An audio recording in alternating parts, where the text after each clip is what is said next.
அவரும் நானும் நீண்ட கால நண்பருங்க. அவர் ஒரு தோழமை பாராட்டத்துக்கு ஒரு ஃப்ரெண்டாக என்னை எப்போ வேணால் வந்து சந்திக்கலாம். ஆனால் கட்சி ரீதியாக சந்திக்கணும்னா அதில் ஒரு கேள்விக்குறி இருக்குது அப்படின்னு ஒருத்தர் பொடி வச்சு பேசியிருக்கார். யார் அவர்? அமமுக பொதுச் செயலாளர் டிடிவி தினகரன் அவர் தான். என்னென்னா, அந்த செய்தியாளர் சந்திப்பில் கேட்குறாங்க, ஏங்க நயினார் நாகேந்திரன் வந்து உங்கள் கூட சமரசம் பேச தயார்னு ரொம்ப நாளாக சொல்லிக்கிட்டு இருக்காரு.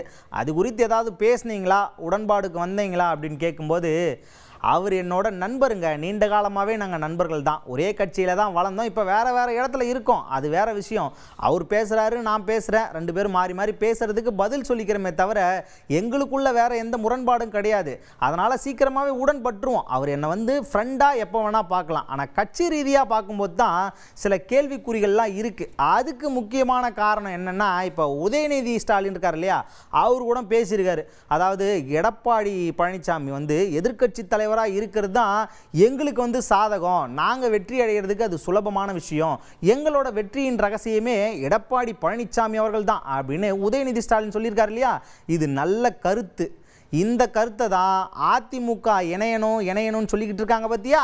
இவங்க எல்லாருமே கூர்ந்து கவனித்து தெரிஞ்சுக்கணும், நாங்கள் ஏன் இப்போ அங்கேருந்து வெளில வந்தோம், இதுக்கு பின்னாடி என்ன காரணம் இருக்குது அப்படின்னு எல்லாரும் சுதாரிச்சுக்கணும், சரிங்களா அப்படின்னு அதிமுக இணையணும்னு நினைக்கிற நண்பர்களுக்கு எல்லாருக்கும் ஒரு எச்சரிக்கை விடுத்திருக்காரு டிடிவி தினகரன் அவர்கள். நயினார் நாகேந்திரன் எனது நீண்ட நாள் நண்பர். நாங்கள் எல்லாம் ஒன்றாக அம்மாவின் தொண்டர்களாக பயணித்தவர்கள். இப்பொழுது தனிப்பட்ட முறையில் நான் அவர் மேலே எனக்கு எந்தவித கோபமும் இல்லை, வருத்தமும் இல்லை. அவருடைய செயல்பாடுகள் திரு ஓபிஎஸ் விவகாரத்தில் அவர் நடந்து கொண்டது, அதை தொடர்ந்து நீங்கள் அதை பற்றி நான் பதில் சொன்ன பிறகு மதுரையில் திரும்பவும் அவர் பேசியதற்கு நான் பதில் சொன்னேனே தவிர அது அத்தோடு முடிந்து விட்டது. அவர் நல்ல நண்பராக என்றைக்கு வேண்டுமானாலும் என்னை சந்திக்கலாம், அது வேறு.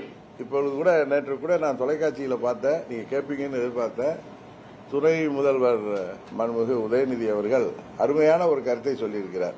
எங்களது வெற்றியின் ரகசியமே பழனிசாமி தான். பழனிசாமி அதிமுகவின் பொதுச் செயலாளராக நீடிக்க வேண்டும், அவர் 100 ஆண்டுகள் வாழ வேண்டும், அவர் எதிர்க்கட்சி தலைவராக இருந்தால் வெற்றி எங்களுக்கு சுலபங்கிறார். ஸோ அவர்களுக்கு கூட்டணி பலம் என்பதெல்லாம் ஒரு பக்கம் இருந்தாலும் பழனிசாமி தான் அவர்களது வெற்றியின் ரகசியம் என்பதை அவர் போட்டு உடைத்து விட்டார்.